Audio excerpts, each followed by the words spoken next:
I'm all right. Hell no. Joaquin said dominate, and we not doing it. Steer from the 3. Streaks across the 30. He might be gone. It's up.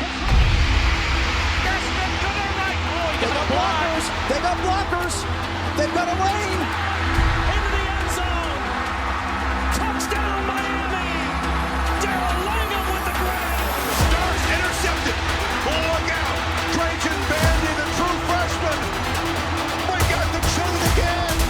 Because when the U is on and the U brings it, there's nothing like it. We got to get this. And it's going to take everybody.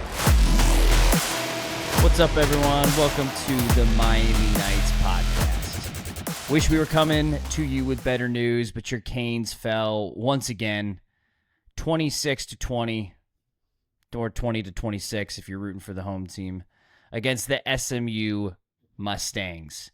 An absolutely devastating blow to the season of what looked like what people deemed maybe a lock in the playoffs with how our team looked the first 5 games of this year. Gentlemen, I'm just going to go out and say something. This is the lowest I have felt as a Canes fan in a decent amount of time, and that's saying something. And this is in respect to the hopes that I had for this team. I genuinely, for the first time maybe in my conscious lifetime, let myself believe that we had a squad this year and we had a unit that was going to maybe do something special. How we feeling, boys? 10-2 gets us in.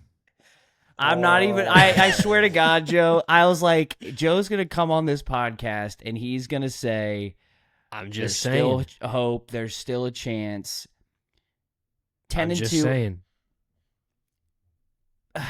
Yeah, so Kurt is wearing the Pop-Tarts Bowl shirt, and I think it's fitting. It is so fitting because that's where Miami is heading. That's our destiny. We have shown. I mean, I will. First, yeah, Kurt, how you doing? How you doing? I mean, I think I've done a lot of thinking. Obviously, I haven't felt that way on a Saturday for a long time. It really was. I think between the way the game ended and some of the, let's just say, text messages and stuff that I was getting from people, like, Yeah, no, it's whatever. Perfect time for them. Yep. Yeah, it was. It felt like one of those Saturdays that, unfortunately, we've should have become accustomed to, but it never gets easier. No, so it was brutal. And like I said, I don't know if you had the same feeling, but it just felt like this year wasn't going to be one of those years where we saw that. And even after the Louisville game, I didn't let myself believe it because I saw a 4-interception game by Carson Beck, and I convinced myself, all right, that's not who this team is. And then I was absent last week, and I was listening to the episode, and my text about Mario Cristobal, and I said he's losing me. And yeah, did we turn it around that second half? Sure. But I will tell you once again, Mario Cristobal, if he does not change the discipline of this team, and 2, how he manages games, he is losing me. I'm not going to discount anything that he's done for this program. We are in a better position than what he found it in. But simply in year 4, what we are seeing from this team, dropping to SMU, a game that we were favored by 2 scores. Once again, the 6th time in I don't know how long with Mario Cristobal that we've lost a game that we're favored by 2 scores. Yeah, 4 years. 4 years, yeah. It's just that is unacceptable in my mind. Joe, 10-2. What do you have to say about that? Let's see. Where do I begin? I think are we just going right into steam room? We're not even doing Storm Awards. It's straight into steam room. Straight into steam room. This is we'll hand out flowers at the end because there were some good performances here and there. But I just I need to get it off my chest. I've been holding it inside for the past 2 days. Okay. So we can start with Mario Cristobal. We can start with that since you brought it up. I still think it's an insane comment, and I have seen it's now happening across Twitter, YouTube. It is insane the amount of fire Mario tweets I've seen. I'm done with Mario. I still sit here today after losing to SMU saying that is an insane comment to make. Now, I do, where most of my issue is today is with Shannon Dawson. And I think I get that this is Mario Cristobal's team. This is his mentality. Shannon Dawson's his hire. If you look at Shannon Dawson's track record, first of all, he's said it. Now it's infamous that he's only as good as his quarterback is. That's who he is as a coordinator. That comment looks worse and worse every single day. And then when you see him with past teams and you see comments from fan bases of the past teams he's been with about his just the way that he hit some of his run schemes, the way that he runs it up the middle, some of his play calls, some of his inability to get aggressive at end of games and his conservativeness, like Mario Cristobal's not calling these plays on game day. Mario Cristobal is the CEO of this program. He has built the team. Whatever you might think about that with what the talent looks like, he has established the staff. We've seen him make changes year over year with staff members that we think just have to go. I think this solely falls on Shannon Dawson, and it's just my biggest issue with this offense is it requires perfection. It requires, if you're saying that you want an offense to pick up 3-4 yards every single play, that requires absolute perfection from a penalty standpoint, which we're not even close to seeing, which the penalty stuff's insane to me because it wasn't an issue last year with our offensive line. I don't quite get where that suddenly popped up from. And it has not gotten better. It's frankly only gotten worse. At some point, you have to sit there and blame the players. Like, that's another thing that I'm a little frustrated this whole week. I think you can blame one player for that, for the offensive line, but I'll get to that. Yeah. But, like, we're also at a point in college football where players are making a lot of money. At some point, we also have to start blaming players for the lack of discipline and the lack of execution that's happening on offense. It always starts with the coach. I get that. And this offense, it simply is, there's too much perfection that needs to happen for it to work. And it's almost impossible to ask of a college football team to do it.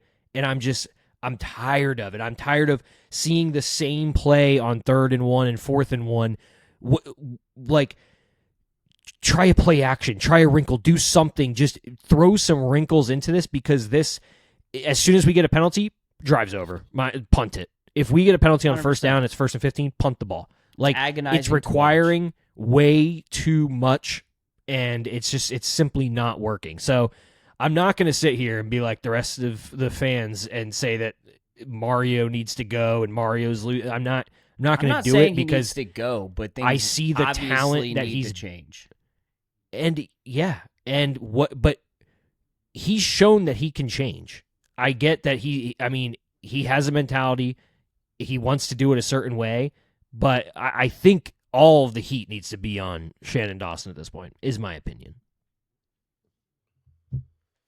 If it were up to me, Mario Cristobal gets a lifetime contract from me. That's so sad. I cannot reasonably, when I have time to think about this, I simply cannot talk myself into entertaining the thought of becoming a clown show like some of these programs, revolving door. Shoot, it's been us. We have done it. How many coaches do you think it's going to take for us to figure it out and not be, we've gone through, we've run through them all.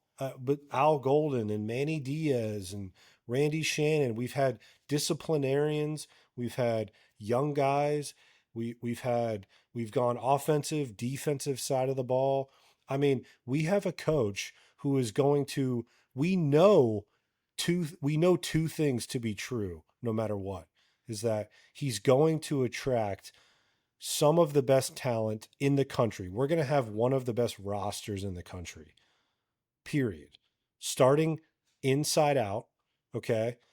Number 2, he wakes up every day and he absolutely loves putting on the U. Like he is living his dream. Nobody is going to call Mario Cristobal and talk him out of this job. It's just it's not going to happen. And I think that if did I get kicked out? There's the Again? one-time episode back, that you're Kurt back. gets kicked out. You're back. Keep going. I think if you have those two things, it's like, I mean, what that alone is gonna, our ceiling, our floor and our ceiling are raised, and the ceiling is always going to be a national championship if the stars align. And listen, the stars have to align. We've seen what Dabo Swinney is without a generational quarterback. I mean, you can run down the line of Ryan Day. It's just, we know those things to be true. And I also think that if you look at Mario's personality, I think you can figure out what Joe's saying to be true as well, because I think he's a guy who accepts accountability. He's the head coach. He takes the responsibility. He's not going to sit up there and say and point fingers and talk about Shannon Dawson. That's what we're here to do. He's not going to roll guys under the bus. I think that this year we've hitched our wagon to a quarterback who unfortunately has a confidence issue. And it's mind-blowing because I don't think, can we blame this game on Carson Beck though? I don't know if we can. I will say I'm sorry, go ahead, Kurt. I'll say my piece after. So yeah, I cut you off, Kurt, but I just I don't think Carson Beck played a bad, like the pick at the end was horrible. The pick, But pick. It's a culmination of this season. I mean, the throw was late. It was late. That's the pick at the end to me is confidence issue. You can't do. You cannot throw a pick in overtime. Issue is late on a pass because he's overthinking things in his head and he's starting to get locked up. But it's a culmination of this season. I mean, it includes the Louisville game. I don't think we can take SMU just on its own, right? This has been much like last year, years past. It's sort of been a build where you can see it kind of going down. But I mean, listen, I personally completely agree with Joe. I think Mario Cristobal, maybe I'm underestimating his stubbornness. And if that proves to be wrong, then okay. But I just think that you've seen a coach who he has evolved from his time from FIU to Oregon to Miami. And I think he wants to get it right more than anything in this world. He has the resources to get it right more than almost anyone in the country. He has the support and the backing. To me, it's like he's going to figure it out. And I'm okay with it. Doesn't feel good. And this is a disappointment. This season is a disappointment. But a complete disappointment. And here's the thing. I know no one wants Mario to succeed more than me. And I still, I'm not calling for him to be fired, but I am getting more worried because, I mean, you say he's evolved from FIU and Oregon, but these are the exact things that Oregon fans worried Miami fans about when he came to Miami, is that he's going to have these games where he looks great. He's going to give you just an all-star roster, one of the elite rosters in the country. But then you're going to have a team like SMU and you're going to have a team like Louisville, and you will drop those games, and it will happen. I understand there's parity in college football now. So Oregon was saying that after they won the Pac-12 championship.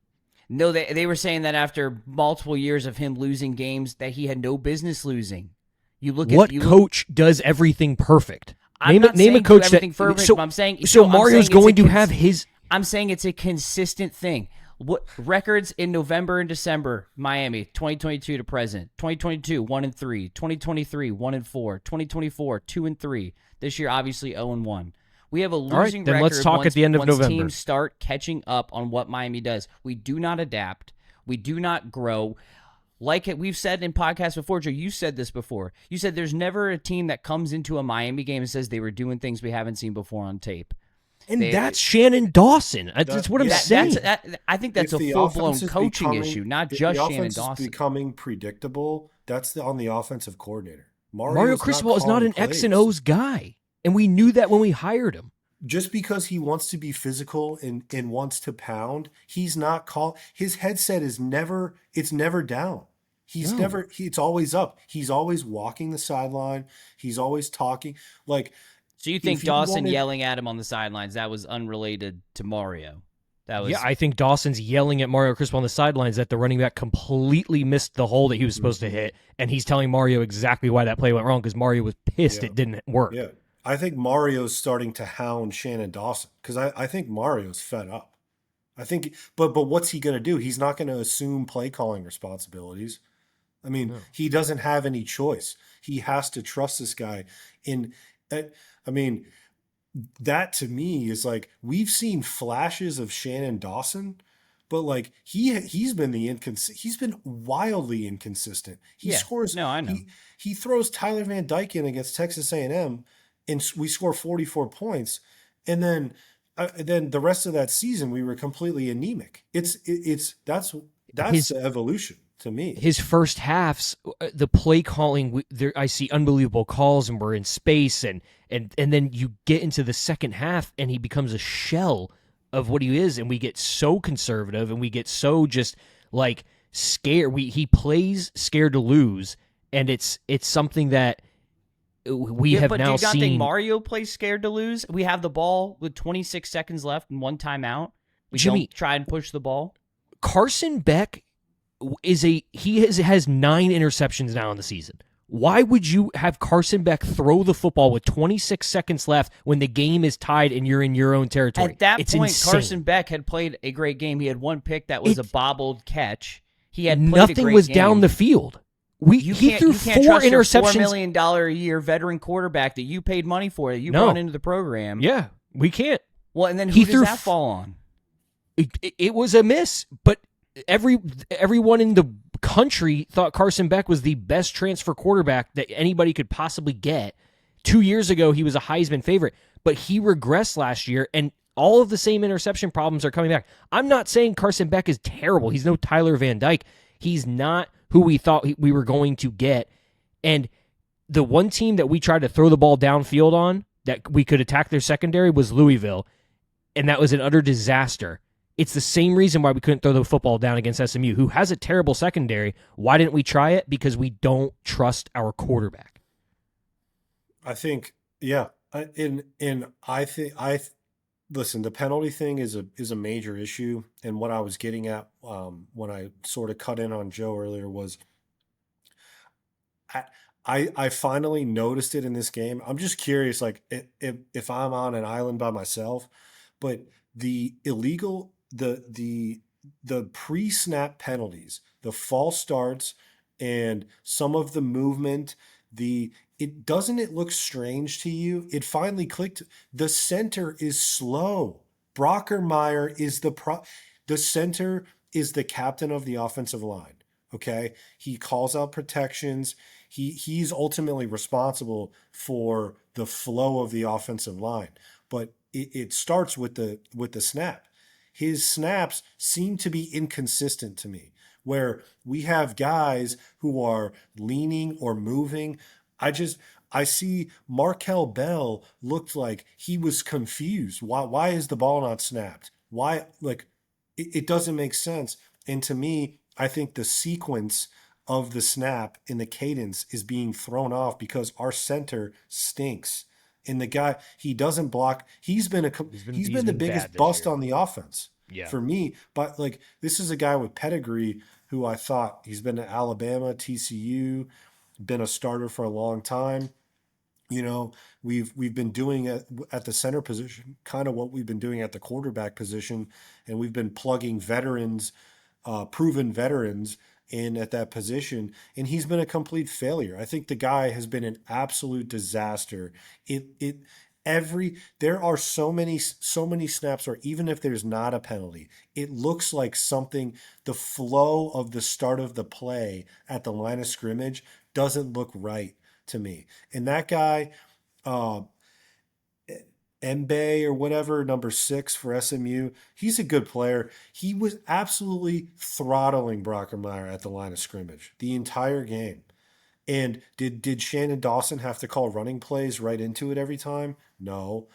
But that's something. It finally clicked to me this game, and I wanted to get that. To me, I see the center, and it has absolutely devastated so many drives, so many promising drives. It's that 5 yards is just, it's crucial. And I think that we have a problem. I think he's killing us. Yeah, I mean, I had the same feeling when there was like a early. I don't know if it was like a what's the term? It wasn't delay a game, but Brockenmeyer had a penalty on him. Illegal snap. Illegal snap, and I'm like, here we go again. It's happened so many times with him this season. It is so frustrating to watch that offensive line and to see them be the most penalized unit on the team. And I guess that is the one thing that does make sense is that it's starting with the center that we've known has had issues. Some of the penalties called against our offensive line were absolute bogus. Some of Maui Noah's holds. I think Inez Cooper had a hold that was garbage. There was a couple, there was maybe one that I saw. I'm like, all right, there's a hold. But we can obviously get into this as well. We lost the game ourselves. We played a scared, bad game, and we made horrible mistakes. But also, we should have won the game, and I'm a firm believer in that. And unfortunately, we left it in the hands of the refs, and they stole it right out of the Canes' hands. But that hold on Maui Noah on that last drive was just disgusting, and then to pick up the pass interference call is just incredible. I mean, at the end of the day, if the refs make the right calls, Miami wins the game. So if the ref makes it one of those 3 calls between the Maui Noah hold, the pass interference on Marion, and then even the Lightfoot unnecessary roughness, one of those 3 calls goes the other way, we're probably saying we got by this week. Now I'll give you this one, Jimmy, and I also don't know if it's Heatherman telling Mario he wants a timeout there, if it's Mario's timeout. I disagreed. We lost Kurt. I disagreed with calling a timeout there on that last play on 4th down, just because SMU doesn't have any timeouts. They're trying to get a play. I get you can argue both sides. Hindsight, it's very easy to say he shouldn't have called a timeout, but I don't. In real time, I don't think you call a timeout there. I think you just trust your defense. You've got the play set. You trust SMU's got to get this big 4th down. Who knows what play they have? Don't give them extra time. Don't call the timeout. But yeah, that roughing the passer in that it's these referees. These are the same referees from the Virginia Tech game of last year, which was a very poorly officiated game, and the Duke Halloween night game. It's the same head referee. Yeah. It's the same guy. How does this man still have a job to call that roughing the passer, unsportsmanlike, whatever it was, in that threw moment? The flag with authority too. In that moment, when everybody in the stadium, it's a weird play where there's a whistle. It was late. He's coming around. The guy's still blocking him, and he holds up and holds Jennings up. And it's not like Jennings is still holding the ball like a quarterback would, ready to throw. And Lightfoot's still getting blocked. To make that call in that moment, it's insane. Referees have to start. They have to start being held accountable for this stuff because it's egregious. I also did you guys listen to the verbiage when they did the replay review of the catch before the SMU field goal? And the guy inside the booth was like, the receiver catches the ball with his feet down, but as his body is falling, he's like, his hands come off the ball, and said the ball was in midair. Yeah. Some people call that lack of falling. possession. And I'm like, what happened to completing the catch? Well, I don't understand. It doesn't make sense to me. And then you go to the overtime. I didn't see this until I rewatched it. JoJo Trader gets tackled on the interception play in the end zone. What was that? Yeah, gets suplexed. The guy suplexed him and rolled him over and just threw. I was like, it is, in that, to me, that's, again, we certainly have issues that need to be fixed, and simply I don't know, maybe winning could mask that stuff. I don't see that as a Mario Cristobal personality trait where like he's going to watch the film, he's going to scrutinize. I don't think this guy is like a lackadaisical, like, oh, if we won that game, he wouldn't care about any of the mistakes. But like the margins, we had 1st and 10 with 2 minutes and 48 seconds left on the 48-yard line. In the Notre I just Dame, rewatched the game in today. the Florida I just game, can't fathom it. we've made a first down in both of those games to seal the deal. And that's how close we end up punting from the 50-yard line because, oh, by the way, Keelan Marion clearly gets pulled on the arm. And the official, the other guy opposite of Mark Jones, kept trying to make it a thing. He's like, didn't you see the extension? Didn't you see the extension? And the guy's like, what are you talking about? It didn't affect the corner at all. The corner didn't move and he grabbed his arm. Okay. But we're that close. We are. And by the way, again, it's funny to me every week, is Mario conservative or is he not? Because we ran the ball once and we threw the ball twice and then we punted. So we're being aggressive. We're not sitting on our hands. You know, the game is on the line and we're throwing the ball down the field. So that, again, I just feel like it's picking and choosing our spots here to take shots. I have seen there are prominent guys on social media, and 2 of them are big gambling guys. And I don't know if this is like, he's burned them in the past, who seem to have like a vendetta where Mario Cristobal cannot win. And that to me, whoever a that lot of the narrative is like, guy is, good God. It's unbelievable. It's like, insufferable. Again, does he have balls or does he not? Because I've seen it both ways. I think it was one of those games where the Louisville game, listen, that's the Carson Beck game, and we couldn't overcome his turnovers. We almost did because this team has been put into a position where it's so talented and it's so tough that it continued to rebound. By the way, the defense was tough again, tough as nails, and stood up to SMU. But this is a team that has been put into positions, the margins, call them too thin at times. That's fine. But the bottom line is that once again, we were right there. And it didn't, listen, it took 4 bad calls to prevent us from getting over the finish line. But we're right there. And I'll take right there because we have seen for years and years and years and years teams who can't even get close. We go to SMU and we lose by 30. And you're like, what was that? So I'll take it. This is the team is fighting, and I expect us to fight for the rest of the year.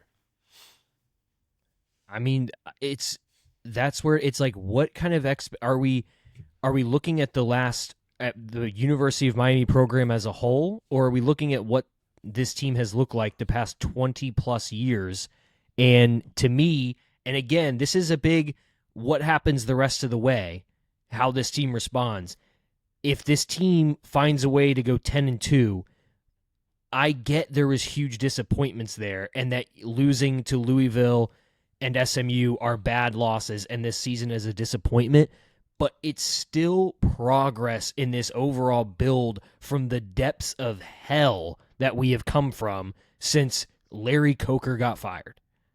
Like, that's, I don't know. A few plays in honestly, not throwing the pick in the Louisville game and kicking the field goal, we probably win that game. And then 2 calls that go for SMU, and then we're having a completely different story about why Miami is the number 2 team in the country behind Ohio State. Like, I get it didn't happen like that, but it's not like the sky is falling here. Like, we are building something. I still believe that, and we've had some brutal losses. And you still have mistakes that these players are making. Like the Lightfoot thing was it was a bad call, but it was still like, that's when Jimmy likes to say we're cursed. It's moments like that you're just like, how in the world is this? How is this how we're going to lose this game? The game was over. It was in the bag, and it's a late hit, and we lose that way. Like, I have no words for that, but I don't know. I'm definitely I try to be optimistic about it all, but I truly think that Mario is the guy to get us there, and I feel like these types of games have to be coming to an end. I think they are. I think we're close. I'm just I think at the end of the day, I'm mostly disappointed in the lack of discipline and execution in the team from the penalties. And then even when we have it at the end of the first half, Malachi Tony has an incredible punt return, and we get 3 points out of it because our supposed star tight end Lofton can't hold one in the end zone. It's a good point. And so it's like we always have the opportunity to put the nail in the coffin, and we simply never do that. Like the only time I've actually genuinely seen that this season was the first half, or was like the third quarter of FSU, of really stomping on them and getting after it. But ever since then, no. I mean, yeah, I guess you have Stanford, but Stanford is Stanford. But I understand that, but.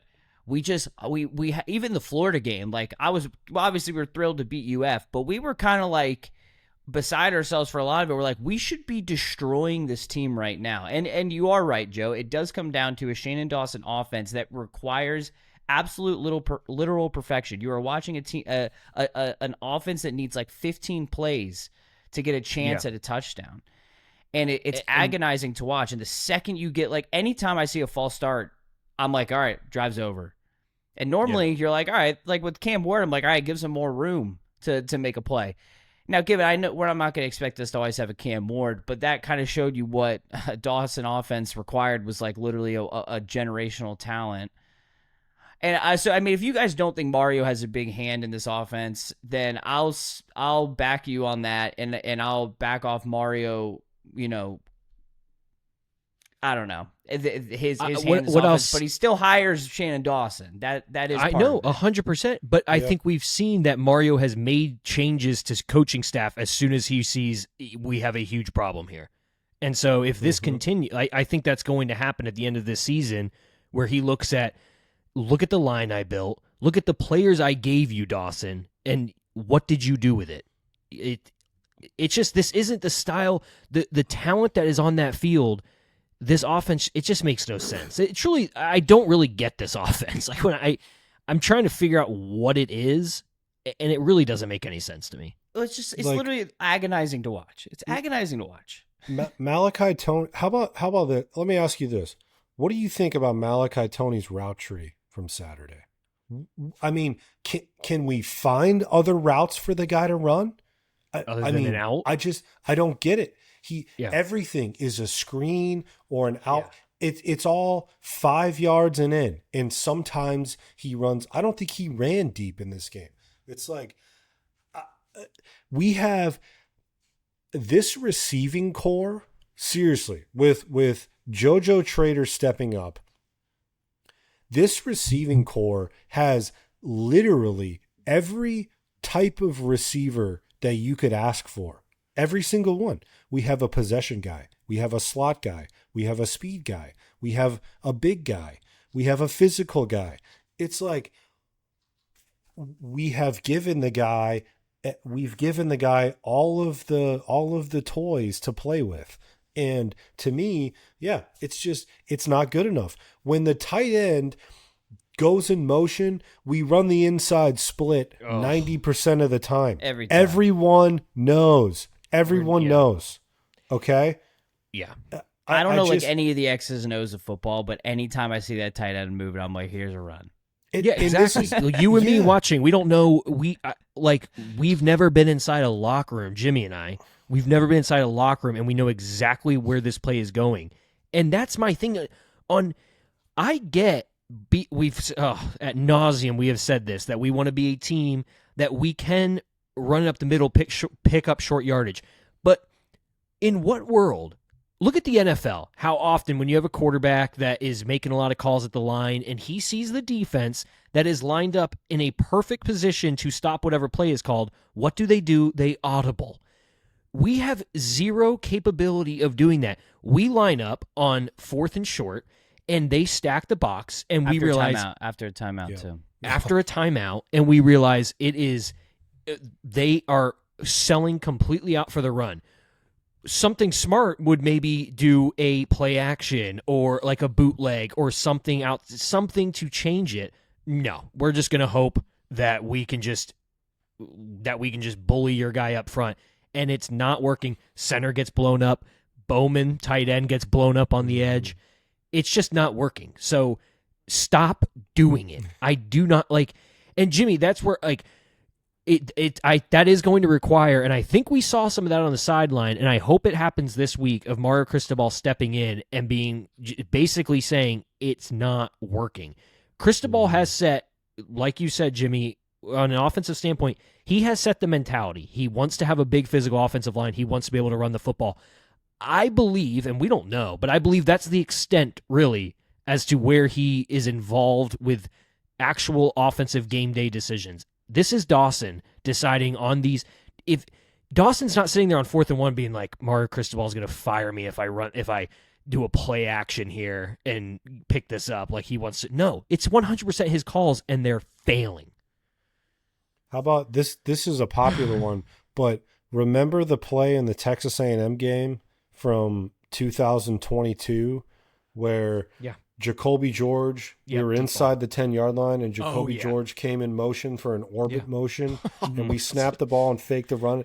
Like, do you think Mario Cristobal told Shannon Dawson after that play, never run that again? So, like, what? At this point, maybe, because we've never seen it since. The guy, he'd have to be insane to be that controlling. This is a guy, Shannon Dawson, he's hit a dead end. He can't, there's nowhere for him to grow. And this, if in the coaching business, people were looking at it like Mario's handicapping Shannon Dawson. Shannon Dawson would get a head coaching job. He would leave.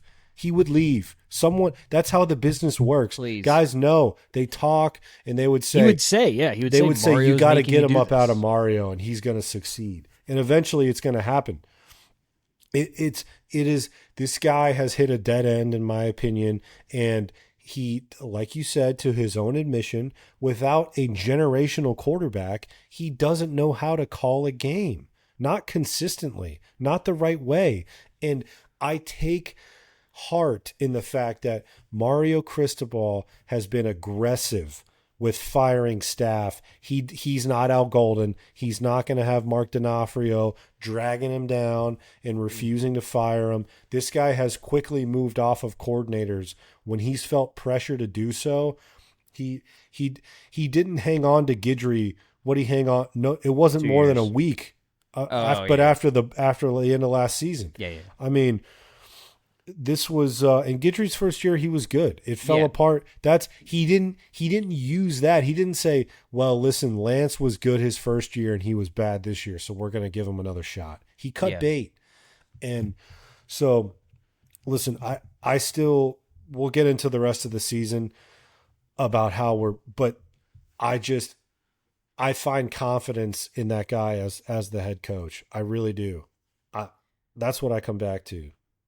Another head scratcher I had is you have before he got dinged up, you have Fletcher with the hot hand and on a big drive, big touchdown, and then next drive, Lyle's starting, and we're running the same plays up the middle, and he's not the first time a man even like breathes on him, he falls to the ground. Like I don't know if he's broken a tackle all year. Disappointing. No, it's a good point. The running back rotation, I don't understand it. None of the guys are mind-boggling all year. None of it makes sense to me. Yeah. Who do you think decides that? No, I know. I agree. It's horrible. It's horrible. I don't, because our running game coordinator is actually technically Mirabal. Mirabal, yeah.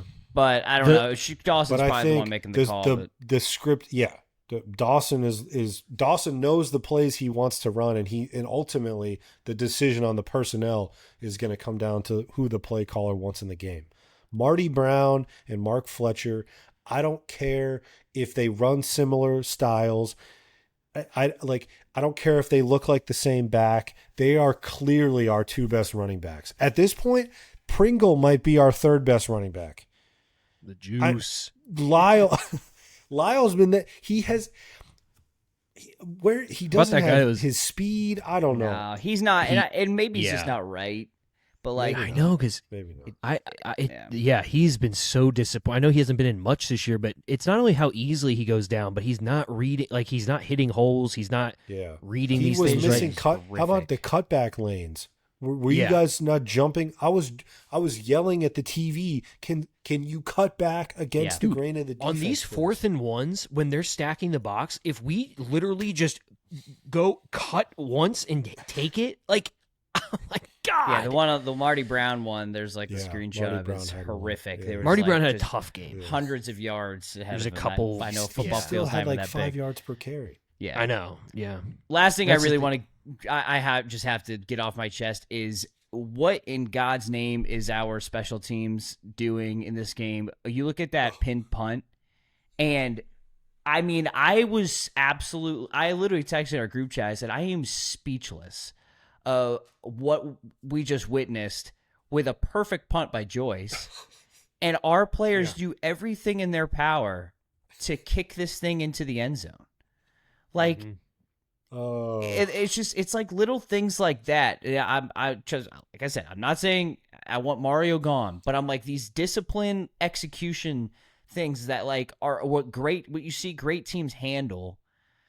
We are not doing that right now, and it's a stark difference from the beginning of the year when I was calling this team a professional team. I said that we look professional. Our penalties were semi-low. They peeked their head out every now and Team then. is very good though. Special teams was executing, but I mean, you look at like I don't know, do we have a special teams coordinator? Because even like the only bright spots on special teams have one been our kicker, who's just the Irish killer, and Malachi Toney.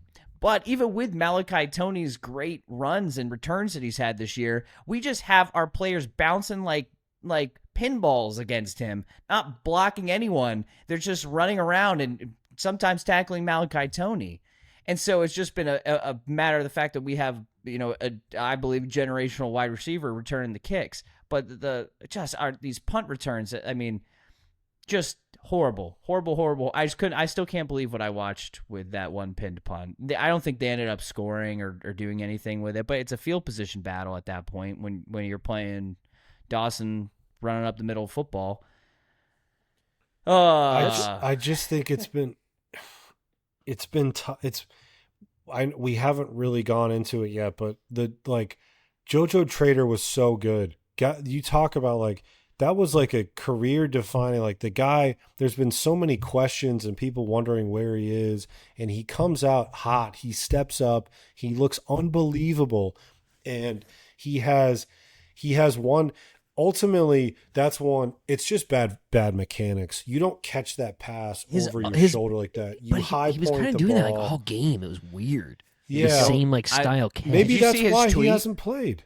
Do you see his Yeah, I tweet? was thinking that. Yeah. He Yeah, I tweeted, did. "Now y'all can stop these stupid rumors." A video of that touchdown catch. Yeah. Yeah. You It's like- literally dropped the ball, spotted them on the 10-yard line. I think I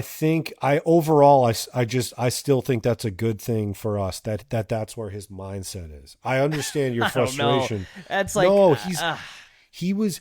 I mean, this wide receiver room is really talented, and I mean, I want to keep all this talent. I like JoJo Trader a lot, and I was really happy.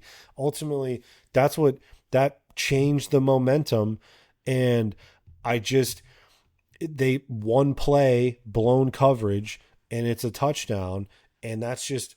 I just think it's the margin for. I mean, those are small margins, Yeah, but do we not think that a reason maybe he was benched a lot of this year is because of that mindset of a selfish mindset? I'm going to tweet out one of my highlights after we just had a potentially season-ending loss. I don't take that as him hyping himself up. He's telling everyone, stop saying that I'm leaving. I'm not going anywhere. And I have no problem with that. I think the reason he was benched is I do think it is a mechanics thing with. It was just every single ball was like caught the same way, and I think he's just.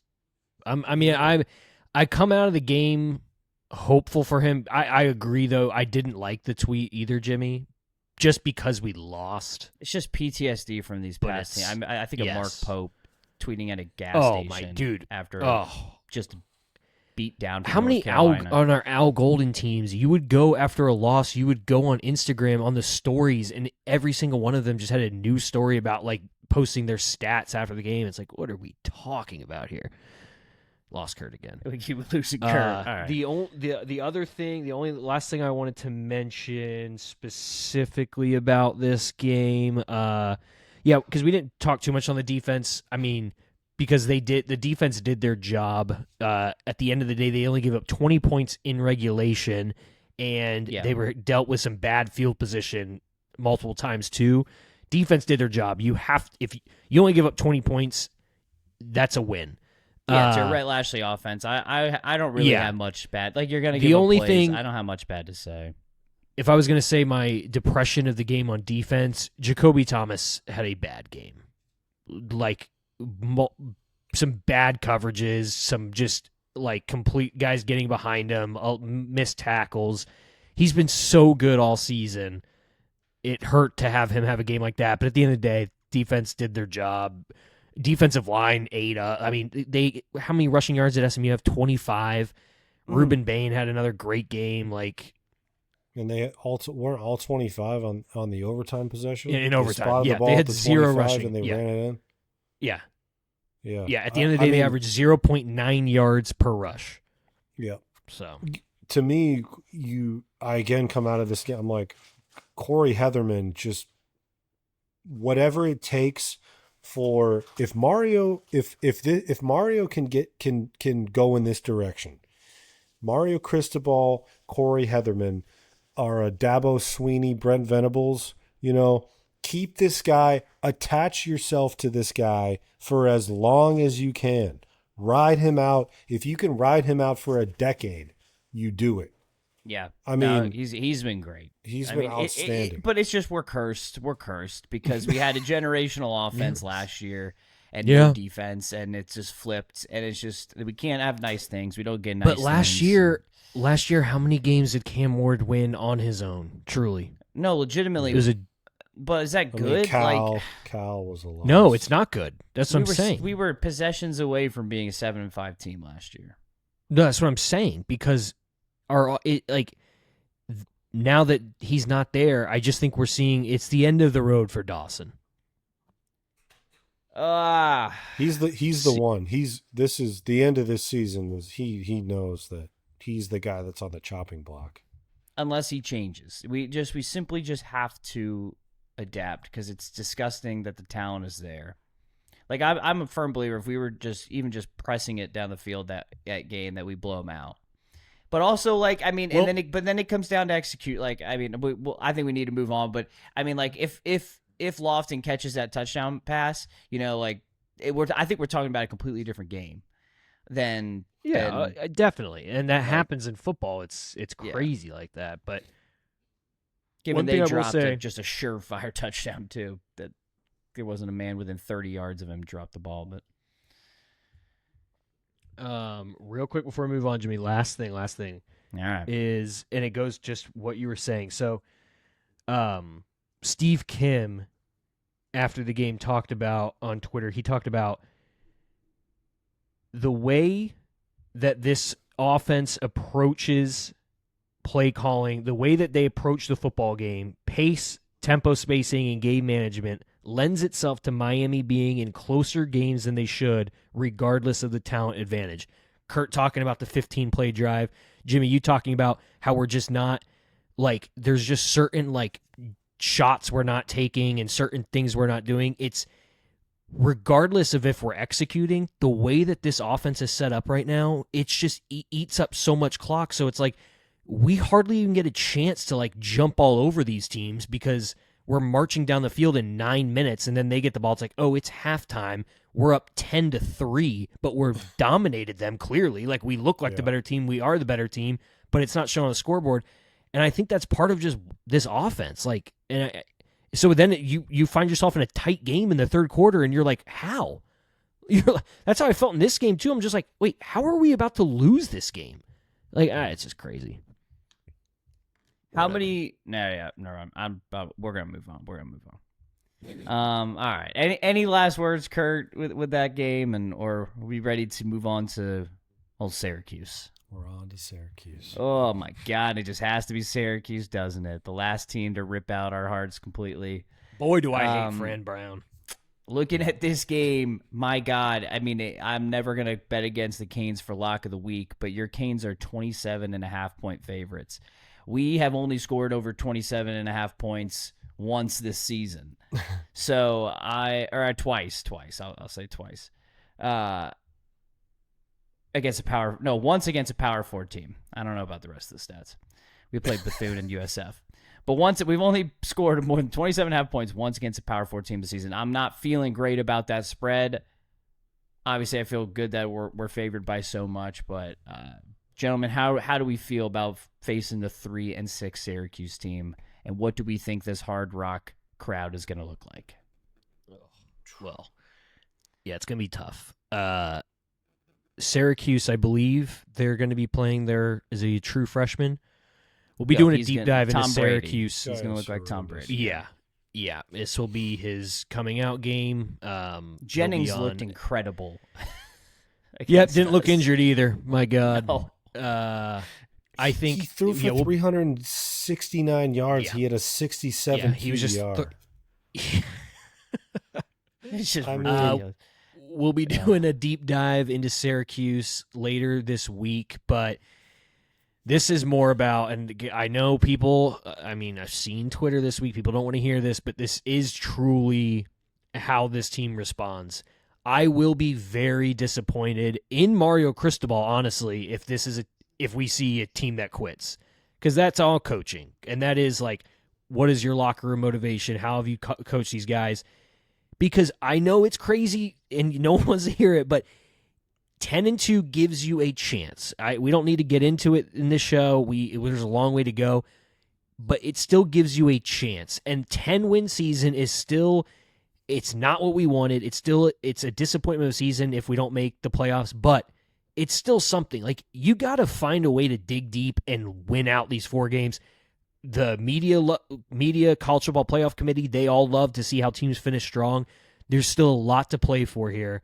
It starts with Syracuse. I don't care what Syracuse's record is. I hate them so much for what they did to us last year. I hate Fran Brown. I'm pretty sure last week he said, you better get on the Fran train, start rooting for France. It was a crazy statement that he made last week, saying that they're back on their way on top. I believe they're starting a true freshman. You got to blow them out, and you got to go. We got to go.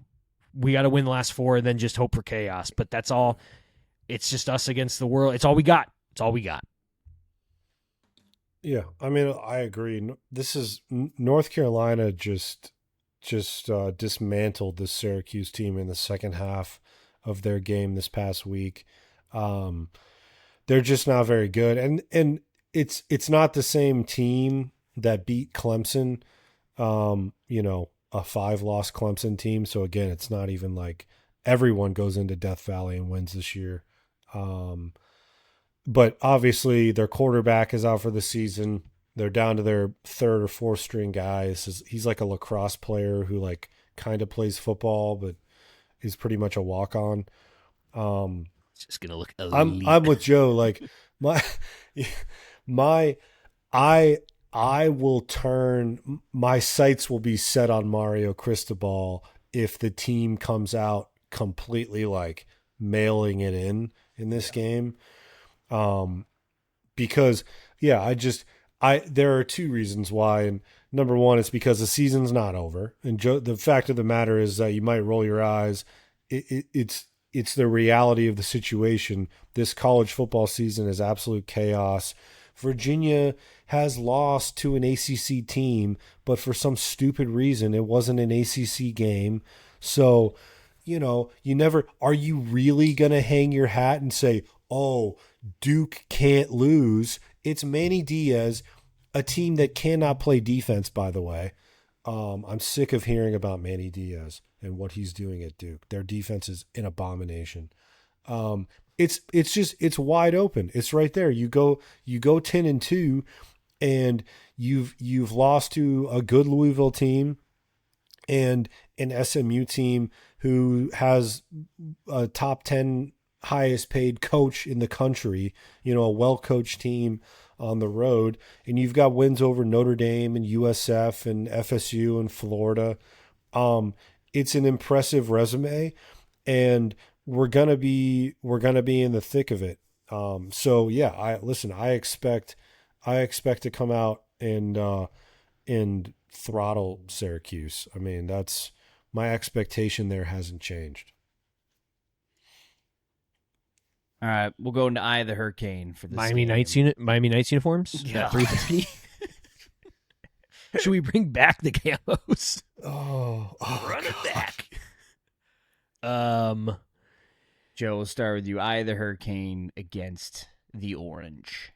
I've got my eye of the hurricane as this coaching staff. That was what I just hinted at, but Dawson, the world is in your hands. Yeah, it really is. I mean, he's coaching for his job next year, and then Mario's coaching basically to just kind of shut everybody up. But it's just like, how does this team respond? I mean, a well-documented thing is how Miami teams have quit on the seasons. We have not seen that with Mario in any of the teams he's coached, even his first season, how bad we were. We lost to Middle Tennessee State. We got some nice wins later in the season on that. Like, it's not a team that quits. It's not his mentality. And this team, like, it would be insane to quit now. So I expect to go out there, dominate coaching staff, Eye of the Hurricane. And the players are being paid, right? That should be part of. Yeah, it's like the NFL. But honestly, that's what scares me though. Honestly, though, with like this whole college football landscape is you don't have the same buy-in. I think in programs, these guys were here to get paid, and well, obviously, when you have like a clear possible championship run ahead of you, there's going to be some fire of that. But the second that goes away, what happens? I mean, I would like to believe we have the culture for it. But that I can't not be a factor. My lock of the week got absolutely annihilated back into my face because Florida State has these teams I see like week after week is like teams that you think are dead. They show up, like the guys are showing up, and I think part of that is the expectation of like you're being paid like a professional. We don't know what these contracts say, and they've got to. I know that this has all gone 1,000 miles an hour, and we have no idea what's going on with the paying the players. But you've got to think that there's some protection of like, if you're healthy, you play. Maybe some statistical incentives. I mean, there's got to be that's something definitely like coming. that. Is like specific contracts. That's for sure coming. But it's probably already there in some aspect.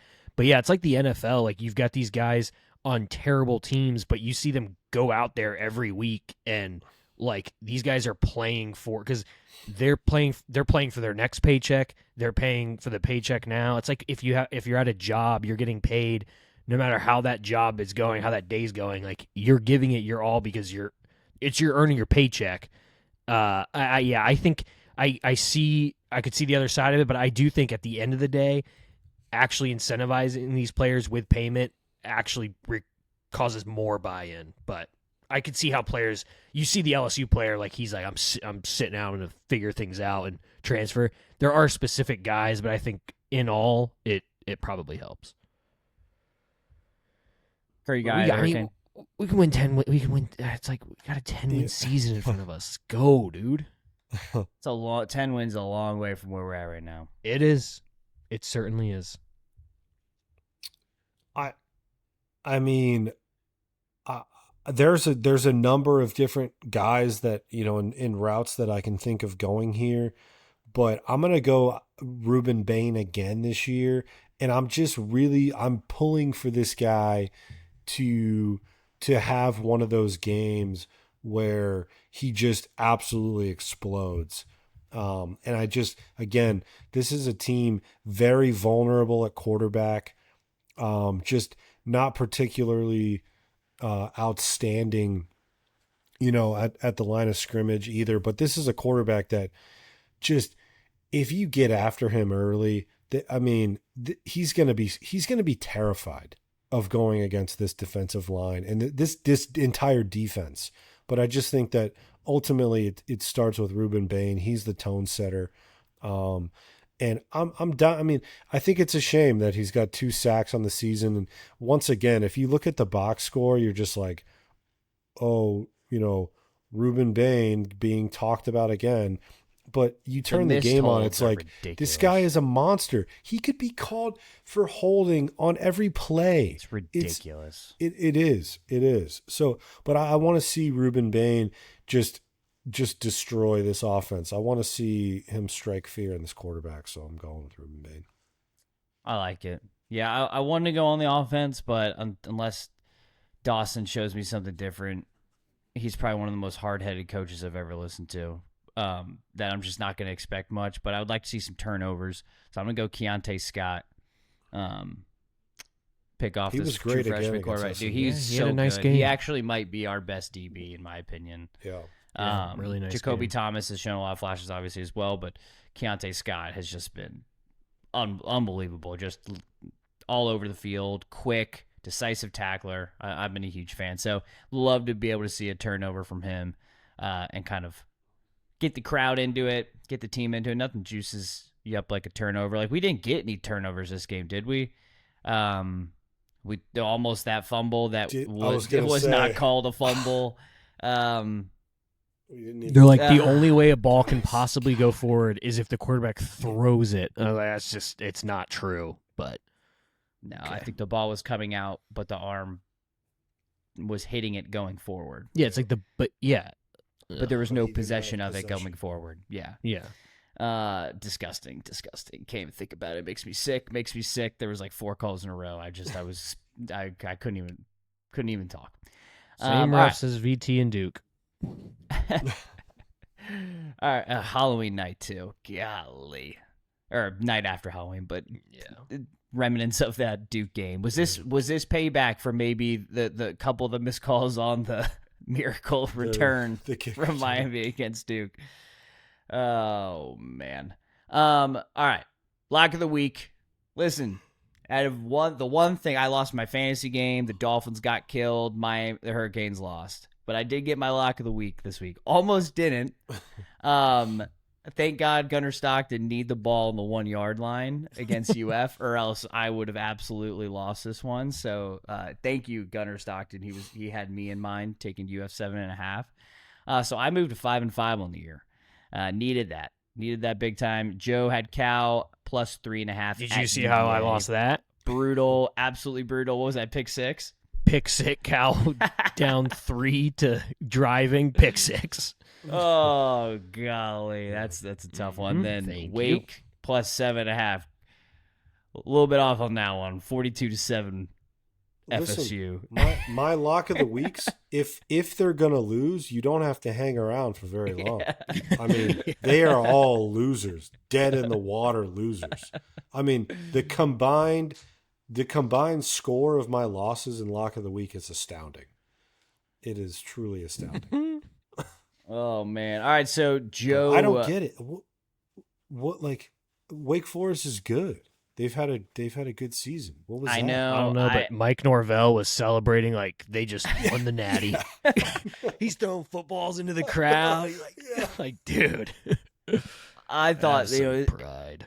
It was like the Seminole Heritage weekend for them, and if they lose that game, I mean, that is a game you cannot lose as a program. Yeah. So I think that's kind of what happened. 100%. I tweeted out. I think the Seminole tribe would ask for the rights back after that loss, if they would have dropped that one in the teal. Like it couldn't happen, or the turquoise. All right. So Joe moves to 6-4 on the year. I moved to 5-5 on the year, and I believe Kurt is 5-5 as well. It's a tight race. It's a tight race. Yeah. Joe's dropped a couple. I've gained a couple. We're back. We're back in it. Joe, you lead us off. Okay. You got the best record. This week this is the fired coach bump I'm taking here. LSU plus you guys 11. called me a UF homer last week. I had no way to defend myself. You were all over it. Yeah. LSU plus 11.5 at Bama. I think it is clear how much everybody hates Brian Kelly, and Isn't I it?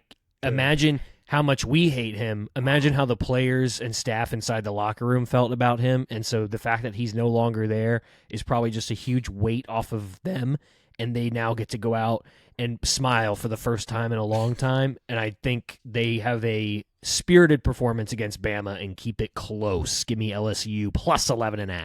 No, I mean, Bama's 100% a beatable team. 100%. I mean, they should have lost to a horrible Mississippi State team. Yep. And no, was that? No, I'm sorry, that was Texas. South Carolina. South Carolina. That was it. They all blend in. They're all maroon and black. They're all it's all the same team. It's all the same. They're all shades of But red it's- and but it's a- mediocre SEC teams. Yeah, but it's a strength, Kurt. Tennessee deserves to still be ranked. Oh, and listen, Tennessee got the coveted quality loss. Good for them. Yes. Yeah, good for them. Good job, Tennessee. Yeah. Same with Vanderbilt. Vanderbilt got a Yep. quality loss Really at good loss by Texas. Vanderbilt. who Needed was- it. Needed yeah, it.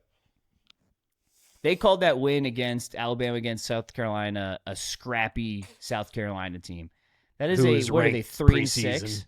Yeah, no, that was what they did. They said preseason. Oh, I saw that They one. said preseason number 12 team. Yeah, I saw it. Oh my gosh, Yeah. it was week 9 at There's that no point. shame. No shame. Now I'm mad. Now we're put. I was mad at we were looking at 11 10 and 1. and 2 I'm like, AC, we're starting 10 to get and this 2 Miami conversation. team Now at 10 deserves and to be 2. in. Oh my god, I can't even think about it. We're so far from that. Kurt, who do Well, you we got? fell to 18 in the AP poll. I think that's a good sign. I know that's Not a where bad sign. I was like when we fell to 18, I was like, oh, We frankly we need this isn't we, over. We need like we just need the second ACC team. I can't talk. That's why am what I I'm doing saying. Is hypotheticals? Georgia Tech losing helps us? I'm We not need the even gonna do ACC championship to be two like teams with a couple losses or Yeah. one or with the worst case is a really good ACC championship game. You know between who two good frankly teams. we needed to be is like SMU with 3 Yeah. losses. But SMU making versus it, Georgia Tech wins. yeah. Yeah. Yep. And then we get it over SMU. God, I don't know. I can't But even this talk is about where it. when Miami and Notre Dame are both 10 and 2 at the end of the year. Yeah. And the playoff committee is going to look us dead in the eye and say Notre Dame over Miami. Yeah. That's what's going to happen. listen, and I'm going to kill make 'em- myself. I hope I want to see them make that decision because It would blow up football. It's like I it's agree. over. Why play? I think they'd have a lot of problems going against Miami, and so yeah. Listen, I'm Beat Syracuse. I'm gonna hop on Jimmy's train here, and I mean, listen, I told you guys at the start of the season, I think Florida's got a really talented team. This is my I think I'm hopping in Jimmy's boat. I you know what I think about DJ Lagway, and there's something about like he's kind of a roller coaster. Like mentally, I think he's in a better spot. I think this team is in a better spot. They've got a really good defense. I just watched Kentucky humiliate my Auburn Tigers at home, which 10-3 ultimately must watch SEC game. yeah, it was outstanding. It ultimately ends the misery of the Hugh Freeze experiment. Another big player enters their names into the coaching carousel this year. Unbelievable. But I don't know. Listen, maybe this almost feels like a trap line here. I can't understand 3.5. Kentucky is not very good. Mark Stoops has really fallen off, and their quarterback stinks. Their offense stinks. They did nothing against Auburn. That game was an absolute sissy pillow fight. And I just think Florida's just so much better than Kentucky, and I think they're going to ride the interim bump. I think they're going to ride it out for the rest of the season. So I'll take the Gators here going on the road against Kentucky. That debatable if it was a catch at the end of the UF Georgia game. Did you see that? But Lagway just had him. He was open Yeah. for Just miles. such a bad throw. Yeah. Such a bad Yeah. throw. I mean, Yeah. just oh god, it was horrible. Like horrible. gun to my head, that ball probably hit the ground. Yeah, it was so close. It was too close to that. I thought it was a catch, but I can't was believe they called it close. incomplete in live time. Like they Yeah. should have called it a catch in live Yeah. time, then you can't overturn it. But right. I'm with you though. I couldn't feel too bad. It was a bad pass. Yeah. No, it was the perfect way for me to win that lock of the week, that Georgia wins, but I win the spread. All right, I am looking at Cal at Louisville. I just, Louisville's been in some dogfights ever since this Miami game. I still don't think they're that great of a team. Like, they're a good team, but Brahm's a good coach. But I look at 18.5 and how close a lot of these ACC games have been. And the ACC, I mean, maybe I'm hurting myself betting an ACC game because they are so unpredictable. But I'm taking Cal plus 18.5 at Louisville. I don't think they're going to win, but Cal's given some good teams some good fights this year, and 18.5 is a decent amount of points. So I think Isaac Brown's hurt too. okay, I didn't even know that, but I like that. That's good. Joe, your line is actually already moved, I think, to 10.5 LSU. So you're getting a little bit closer. So there you go. Yes. All right, boys. Score predictions real quick before we move to best of X. Our over-under, I believe, is 46.5. Yes, 46.5 is your over-under. Like I said, 27.5-point favorites. Joseph, what is your prediction for the Miami Hurricanes versus Syracuse Orange? Your Miami Hurricanes 42, Syracuse 0. We bounce back. Yep. 10-2 Yep. playoffs. Let's go. I don't know if I could see us up 21-0 against Syracuse. I don't know if I could look at that scoreboard again, because that would happen at some point during that game. Okay. Actually, you're right. 40-0. I change it. So 21-0 can't be a possibility. 40-0. We go up 20-0. Kurt, how about you? 40-0. Yeah, I mean, I'm kind of leaning in the same direction as Joe. I don't know how much I don't know if the tempo of this offense is going to change much in a week, and so I just don't see us scoring that many points. But I'm going to go 30-3 Miami. All right. I like that. You guys have good confidence.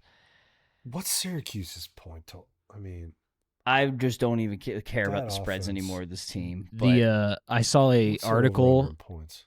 an article for Syracuse's last game. It says Syracuse starts highly touted lacrosse walk on never the and headline. fails in spectacular fashion. Their touchdown was a fumble recovery. They didn't score on offense. Yeah. I'm thinking your Miami Hurricanes 30, Syracuse Orange 24. Oh my gosh, What? dude. I don't trust this team. I just don't trust any of this. If that Syracuse happens- scores 24 points, what will I do? The over-under is... You tell me. Well, The over-under is 46.5, and we're favored by 27.5. So, I mean, they're It's still 29 expecting now. them to score... Is it a 29? All right. Well, they're still expecting them to score more than 3. I don't know. I don't trust anything about No, this team with any I mean, spreads. I 30, hear. 24. I get that. Yeah, I get how you got there. It would be horrible though. Yeah, I hate that absolutely. score. But it's been horrible. I'm horrible. Yeah. I feel horrible right now. Okay. I'm happy to talk to you. That making me think about 10-2 again, but there's nowhere in my mind. I can't picture 10-2 on the record at the end of the season, and even worse if it's 10-2 and Kurt's getting his second Pop-Tarts Bowl shirt. I just can't. I can't stomach it. 2025. All right, wrap it up real quick. Best of X. What do you guys got? Who's ready? My best of X is Kelvin Harris. We will make the playoffs. I'm with you, Kelvin. Joe is with him. I'm with you, my man. 10-2. We're there. Come on. I'm not gonna lie. I took an X hiatus on Saturday. I That's did probably not. a healthy thing I to didn't do. open it up, and when I opened it this morning, I'm no joke. I usually screenshot my best of X. You guys are gonna get a kick out of this. It's JoJo Trader's tweet. I took it the complete opposite way that you guys did. Okay. I took it as a guy saying, I'm not transferring, so stop talking about it. And to me, it's a culture thing. That's a guy who has think about how many players we've had when he's a local guy. He went to Columbus, okay? Everyone's talking and everyone's talking at it. I've seen a prominent 7-on-7 coach who seems like a complete jackass. Sorry. Talking crap about Miami every week, and guys have been interjecting themselves saying, "Oh, just seemingly talking for JoJo Trader." And so to see a guy come out and like just enough, okay? And we saw flashes of the talent that he was one of the top receiver recruits in the country. He was a 4-star guy coming out of high school. I just took it I took it as a guy like, thank you. We have a roster full of guys who are bought in. They're team guys. They want to be there. I get Armando Blunt, the way that his recruitment went, I can't imagine that guy stuck around. He has stuck around for multiple seasons now and is finally balling out. And so I see JoJo Trader on that trajectory. So I just took it in a positive light. I was happy. I hope that is the way he meant that. I think it's just PTSD, like I said, from the gas station picks from Mark Pope back in the day. I struggle with players tweeting after a loss, but I do hope that that's what he was going for. I have mine from last week because I didn't get to show it. I just really wanted to bring this. But did you guys see the graphic that the Bengals put before their Jets game? It was 24 hours till kickoff, and it's Joe Flacco and Jamar Chase behind piloting an airplane, and in the skyline is Manhattan, and it looks like they're going to crash into a building. And it's like, I forget what the tweet was around it, but it was basically just like, you guys can still delete this, basically. But it just looks like a 9/11 thing, and it's just not good. It was the detail that went into this graphic, and at no point did anyone say maybe this looks bad. Maybe this looks like a terrorist attack from the Bengals. Oh. All right. It's also the most ridiculous graphic. Them just in full pads and gear, just standing straight up in the cockpit. Like what is the point of this? They're flying a jet. Does that mean like they're gonna beat the Jets because they're flying a jet? Like it's just I don't know. Wow. That was a bad one, real bad one. That intern or whoever graphic guy had a bad day that day. All right. Listen, boys, I hope next week we come with better news. We'll have a preview show maybe if we're feeling up to it this week. Yeah. I want to dive into this walk-on quarterback. Really check get out under the hood, tape, see what we got there. See what his speed looks like. Yeah. Yeah. All right, cool. Well, we'll have that ready for you guys this week. Follow us on Twitter at Miami Nights Pod. You can find us on YouTube as well. Like and subscribe. Comment. If you who do you agree with, Joe, that we're going to go 10-2, or us, the realistic I guarantee people? you most people do not agree with where Kurt and I are coming from here, at least on Twitter. My God. All right. Well, lifetime boys. contract, Mario Cristobal. Listen, I don't necessarily. Till death do us part.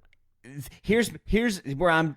We're gonna log off real quick, but where I'm so where I'm so sad is that I am of the belief that if it's not Mario, it's no one. But if it's not, but it might not be Mario. Like, are we just forever condemned as a program? That's where my mind is. I still love Mario and I love what he means for the program. So, but we just need to see some adaptability here.